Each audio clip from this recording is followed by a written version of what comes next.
Hello बच्चों, आज का कहानी का विषय है सबसे तेज कौन। एक दिन जंगल के राजा शेर के मन में ये प्रश्न उठा कि जंगल के इन जानवरों में सबसे तेज कौन दौड़ता है। उसने अपने मंत्री गीदड़ को बुलाया और कहा, मंत्री जी, हमारे मन में एक प्रश्न है। हम ये कैसे जाने कि हमारे राज्य में सबसे तेज कौन दौड़ता है। गीदड़ बोला, महाराज, ये तय करना तो बहुत ही आसान है। हम एक दौड़ कराएंगे, जो उस दौड़ में प्रथम आएगा उसे सबसे तेज दौड़ने वाला जानवर माना जाएगा। राजा को ये बात बहुत पसंद आई। बस फिर क्या था, जंगल में दौड़ की तैयारियां होने लगी। बहुत सारी दौड़ें हुई। सभी जानवर धीरे धीरे दौड़ से बाहर होते गए। अंत में बचे चीता और बारहसिंगा। अंतिम दौड़ की तैयारियां होने लगी। फिर दौड़ का दिन आया। उस दिन रविवार था। जंगल में छुट्टी थी। सारे जानवर इकट्ठे हुए। चीता और बारहसिंगा दौड़ के लिए तैयार थे।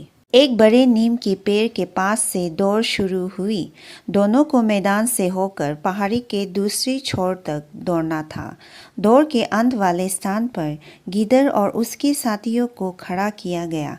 खरगोश हरी झंडी लिए नीम के पेड़ के पास खड़ा था। उसने झंडा हिलाते हुए कहा, रेडी स्टेडी गो। गो सुनते ही बारहसिंगा और चीता दौड़ पड़े। सारे जानवर उत्साह से चिल्ला रहे थे। कोई चीते के साथ था तो कोई बारहसिंगे के साथ। बारहसिंगा कुछ ही देर में चीते से आगे हो गया। लग रहा था कि वो जीतेगा। तभी उसके रास्ते में एक बड़ा पत्थर आ गया। दौड़ के जोश में वो उसे ना देख सका और उसे टकरा कर गिर गया। चीते ने ये देखा तो उससे रहा ना गया। आगे दौड़ने के बदले वो बारहसिंगे के पास रुक गया।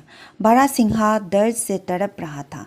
चीते ने बारहसिंगे को उठाया और उसे लेकर वहां पहुंचा जहां राजा और बाकी जानवर थे। ये देखकर सभी जानवर चीते के पास आ गए।